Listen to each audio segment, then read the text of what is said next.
Henry McClure live. I've got an impromptu segment. Yeah. I'd like to thank Tyler Wible for showing up. Hey, the pleasure's all mine, buddy. Wible Development. Wible Property Development. Wible Property Development. Yeah. So, Father Nikolai was on my first show. Yeah. And, and I was telling Braille about the common denominator. Common denominator in... Cameron. Oh, I see. Okay. Yeah. So how did you originally meet Cameron? So when I was, I was 16 at the time. I had been involved with Boy Scouts for a long time in my life, and I was setting up to do an Eagle Scout project working with veterans and different, and he was part of a veteran organization called Forward March at the time. So it was for a Veterans Day parade.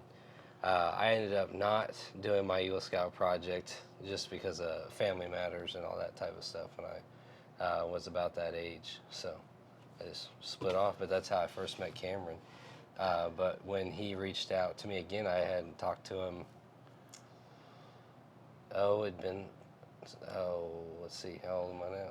It was 23 when I met you, so it's 7 years, I guess. 7 years. I have the worst concept of time. Yeah. You know, ever since May 2nd, 2015. Yeah.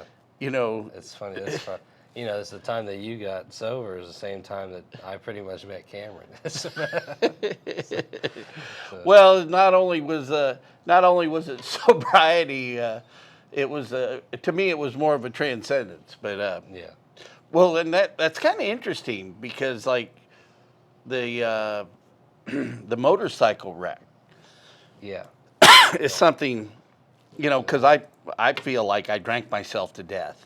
Yeah. And then I got a second chance at life, and here I am. Well, and I was kind of doing the same thing. A different abrupt awakening was I got hit by an SUV, and that was August 28th of 2019 is when that happened. An abrupt stop. Yeah. So it was, yeah, I cut across. I was going 40 miles an hour, and he decided that he had enough time. At least enough time to hit me. So, well, so we're both fortunate to have a second chance at life. Yeah. Yeah. Yeah. And I've really enjoyed doing business with you. It was really fun firing you from Gordman's because he was working so hard, but his own projects needed more attention, and it was a great way to get fired because.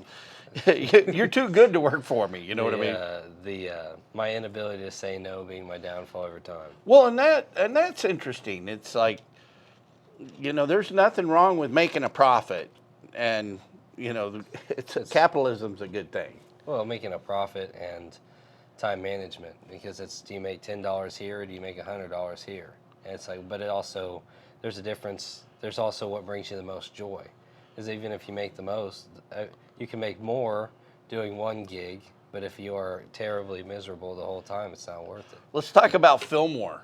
Fillmore, yeah. Because when I saw the house on Fillmore, I thought, oh no, here's this young guy with all this energy, and he's gotten himself into a mess, and man, did you pull it out. Yeah. I like being wrong on things like that. I told you I'd prove you wrong on that one. Yeah. Well, here I am. I'm fascinated about the HVAC system being off the floor. Yeah. You know. Not my 100-year-old woodwork that I refinished. Oh.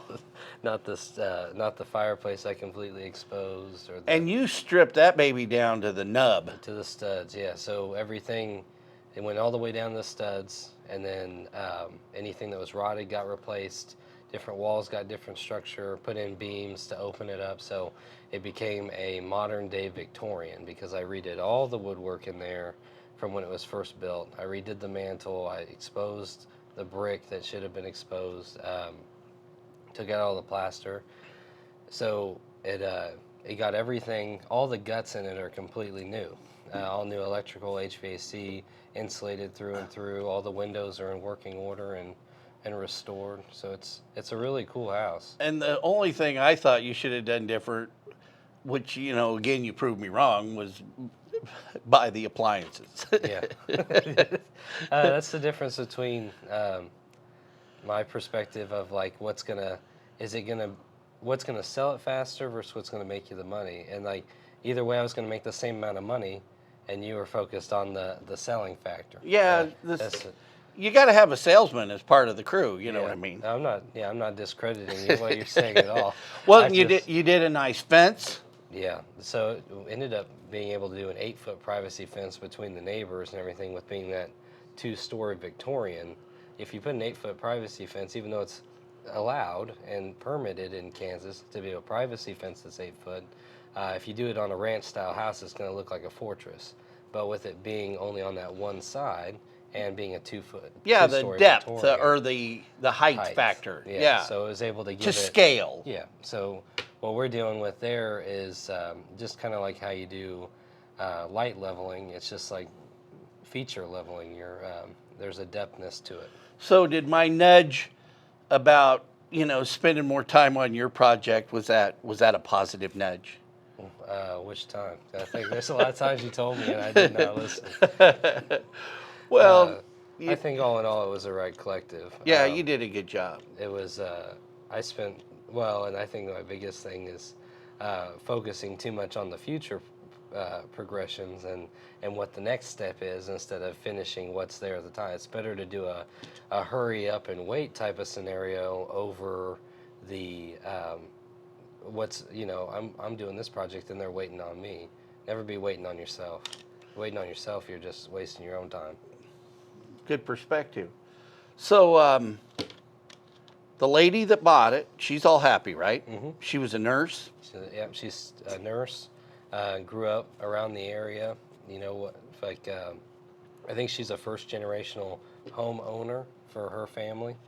It was pretty good. And when you sold it, you did a 1031 exchange, right? Not on that one. Not on that one? I was looked into doing a 1031 exchange, but when I figured it all in, the money I would have saved going into the next project really wasn't worth it.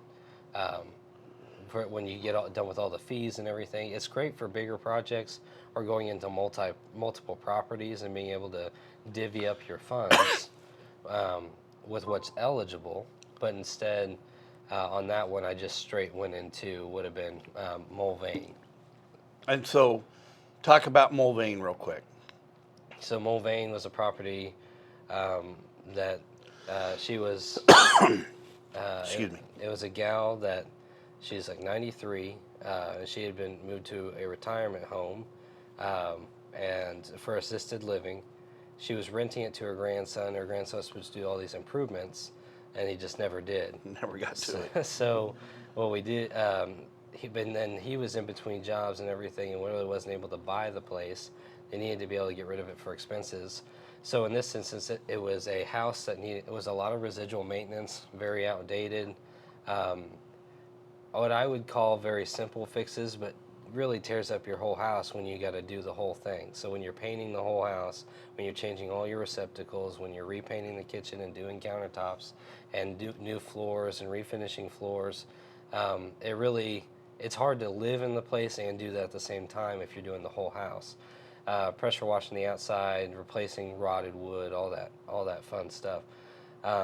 So what we did was did a fair market value assessment on it, got her a good deal, and ended up being more than anybody else. Like the closest bid to anybody else wanting or offer that anybody gave was like $20,000 less than what I paid. And so So you gave her number. Yeah. And it wasn't exactly her number. It was a 10 grand under what she asked for it. But it was 20 grand over the next bid. Yeah, next bid. Fair enough. Yeah, and I think that's the big thing is a lot of people will make these offers on houses or any property, and they really want to lowball because they want this to be their big break. It's their big hit. Yeah, and it's better to do 10 deals and make the same than you don't need to get every deal. nickel out of every deal. Exactly. That's good. Yeah, it's you sleep better at night. So, 2, you just end up being, you make better connections that way. And then I think 3, you kind of set you in the right mindset to continue on the process instead of just trying to live off of each deal. Like you shouldn't be living off each deal. You should be able to keep it flowing enough to be able to just make it right. And then you did a 1031 on that deal, right? That I did, yeah. So on that one, it was a bigger, made more on it. It was a bigger play and on a shorter amount of time. So what I ended up doing there was a 1031, and that's what got split into. Really, I didn't need to split into two properties. Even I was given misinformation, and so therefore I went with two properties off of it. But not for me. No, Okay. It was just off of the people that did the 1031 for me on whether or not I needed to do more than one property. The people that did, you mean the accommodator? Yeah. So That's a sore subject. Okay. So when we so when you do a 1031, you only need to spend. There's certain parameters, whether it's like it's equal or more greater value by a certain amount, and that your loan amount that you're taking out is more or equal to what you just traded out Right. for. So it's just like a like kind exchange for a reason. It's a like kind exchange. So, but what I was told is that I needed to spend all the money I made off of it so that I didn't have anything in the pot. So what I did, and I still had stuff in the pot when I did the two properties. The boot. The boot. There it is. Yeah, I knew there's a specific word for it. The boot. So when you look at it, I went into two properties. One was 520, and then the other one was Wamego. Wamego, and the Wamego house wasn't a necessity to do under the 1031 exchange. So what that does, and that doesn't seem like a big deal, it really doesn't hurt you until you go to get your money out from the 1031 exchange, and it prolongs the process, because I could have had it beforehand, before trying to find the Wamego property, instead of waiting to close and then waiting for the time period afterwards. It could have just all flowed a lot easier, and everybody would have been happy. So you took a whole different approach to Wamego as far as the renovation. Yeah, so leading up to this point, all of my renovations have been done by me. And when you... It's hard to get good help. Yeah. So you do it yourself. Yeah. The big part about renovations is, at least for me, is I don't want to be the guy that cuts corners. And if I'm going to renovate a house, it needs to be a solid house for the next 30 years. If you're doing renovations, it's only to update the place. That's how I look at it. And so, there's small residual repairs here and there that you just can't look past. But I can't open up a wall and see some rot and just cover it up. Right. It's like I'm going to repair. You got to and live replace with that that whole wall. Yeah, that's my conscience. It can't be unseen. Yeah, exactly. It doesn't. It's not the whole, well, they ain't going to see it. It's the fact that I saw it, and that I'm going to always have that in my mind, especially if something happened in that house. Especially if you're doing something with like electrical or HVAC or anything that could cause a fire. That's a heavy thing, if you really think about it, to have on your conscience if you decide to skip and cut corners and you knew that it became a hazard. It's like disclosure in my business. As a broker, if you tell me something, I know it now, and I have to disclose. And I do all my business as a transaction broker. Yeah. And it's more of, hey, look, I'm here for the deal. But you have a fiduciary relationship to both the buyer and the seller to be fair and truthful. Yeah. I think my favorite renovation on a part of that Mulvane, I'm going to step back to Mulvane for a second. Let's not rush. Is that we did I never saw it afterwards. Oh, really? You didn't see the finished product of it? It's crazy because you didn't invite me. And I was too focused. I was focused on getting it done and then also getting the previous owner Getting the money. Well, getting the previous owner in. The previous owner? Yeah, I promised her that when the renovation was done that she could come see it. Oh, the old lady. Yeah, I'm sorry. Yeah. What was the young lady's name? Phyllis. Phyllis. Yeah, Phyllis. So, all right, so Phyllis took priority over Henry McClure, but that's all right. It's all right. You have plenty of projects this Yeah. year. But we did some good preliminary stuff on Henry McClure Live. Yeah. Yeah. Got a little attention. Yeah, some negative. From your friends in California. Well, they don't know anything. That's right. So we go The Topeka Factor. the Topeka Factor. It definitely got a lot of hits, and it got a lot of attention. That was, I think, the biggest thing that from there is there's what I enjoyed from it was Phyllis's reaction. Phyllis's reaction. And I tell got me to about see that. So walking through, she brought her whole family. So we had her grandkids. Hey, she wanted to get out of the home. We had her grandkids, her daughter, her son, and then her son-in-law. Had she lived there a long time She before was the second- grandson took over? She was the second owner of the house Oh, back wow. in '64 when she bought it, and she's owned it all the way up until I did. And Did the grandson, was he there? yeah, and he didn't really say anything. He didn't really warm up to you. Yeah, he didn't think that that I was all that great of a guy. I just got to the renovations. But it was, Hey, this is the guy that kicked me out of my house. yeah. And that type of, and I think it's just about like the factor of like the renovations that should have been done and now they are done. And so, I mean, I don't. So who bought it? So are they going to let the film crew come back in? They're actually super cool people. Hey, look, Henry McClure Live needs to come in. Yeah, showing off. We talked about this house fairly extensively. Well, wait, I can always do the outside. Yeah, they're actually really cool. So it was just like a couple that like they each had been in like failed marriages, and they're like a new start, and the house was like perfect for what they needed, and that was the other part that I really liked. So their family reaction and just everything, and that's not just. So it brought a couple back together. Yeah. Not back together. No, they were already together. But it was their new home. Yeah. So their new home. They got a together. fresh start. Yeah. So it had both. You don't just build houses. You build. And that's I see where you're going with that. Yeah. It's like the pleasure of have Phyllis seeing that you did good. Yeah. And justified kicking her grandson to the out. curb. Yeah. We did it for the right reasons. Yeah. Yeah. And then the new couple get their home. Yeah, and they're.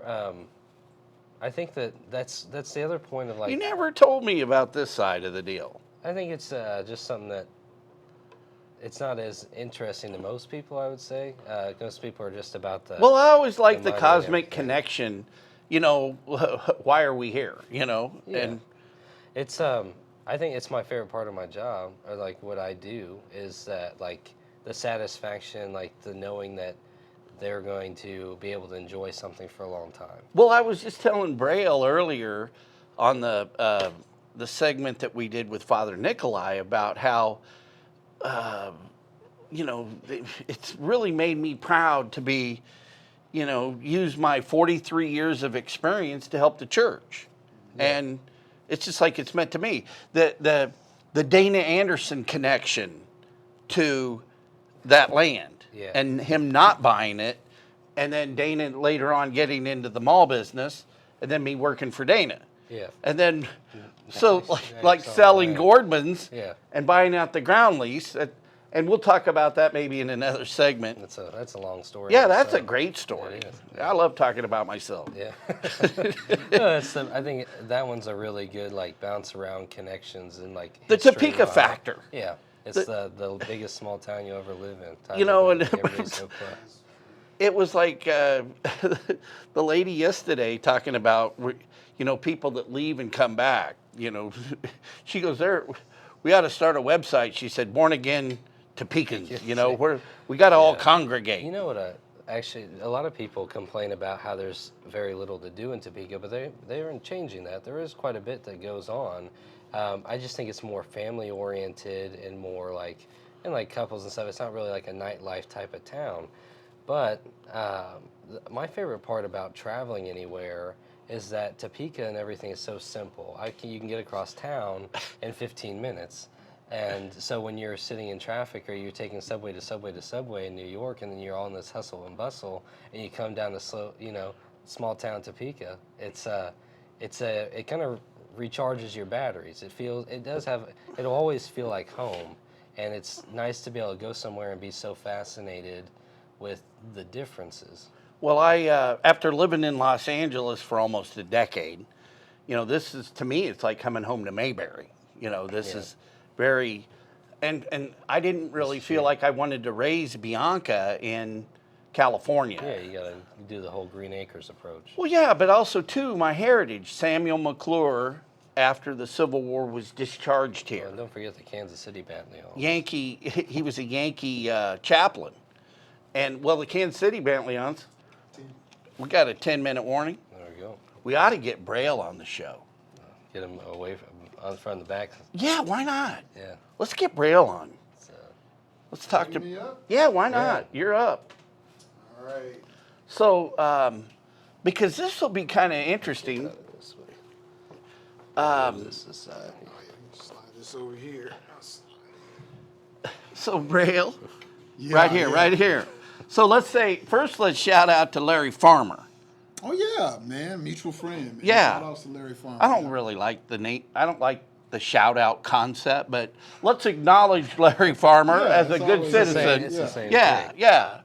So here's something interesting that you won't know, or you haven't known yet, Okay. or maybe I warned you. But Tyler's actually a pastor. I think you did. I think you did tell me that. Little heads up. We did. A little bit. Do you want to talk about that, or you feel comfortable? I think it's more of a, it's starting of a church and everything's really cool. Not being really a part of it. I mean, I had a good connection back with my grandfather after everything, but So what we haven't talked about was during all this time of starting a not-for-profit called Agape Village, which brought us to Mary Thomas. Okay. She administers Agape Village.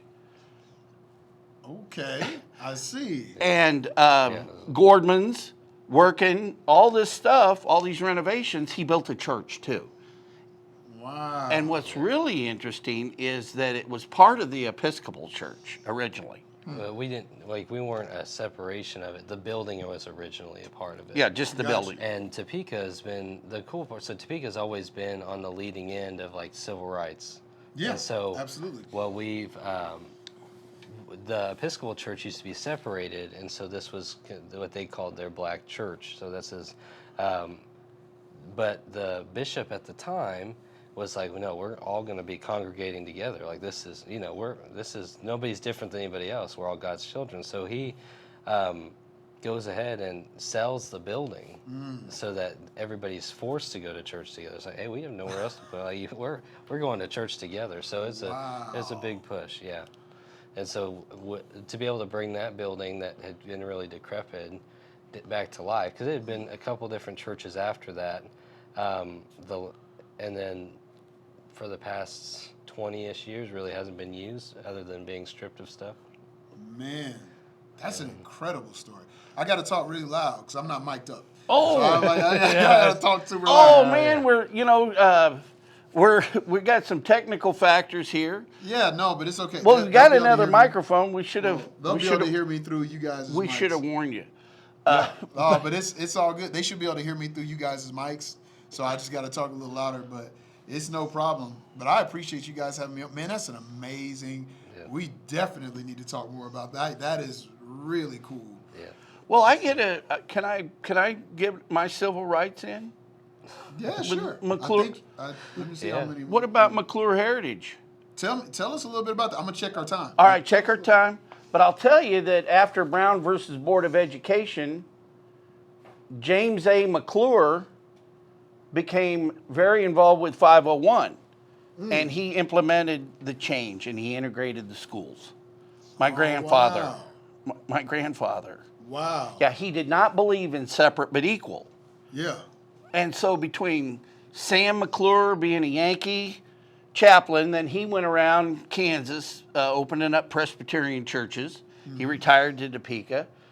Then Keep talking.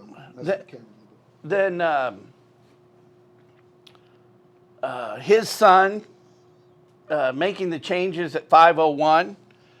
And anyway, there's a lot of heritage that brought me back to Topeka that I wanted to be a part of it and try to make the McClure name better by behaving better and walking a better path these days. Everything all right?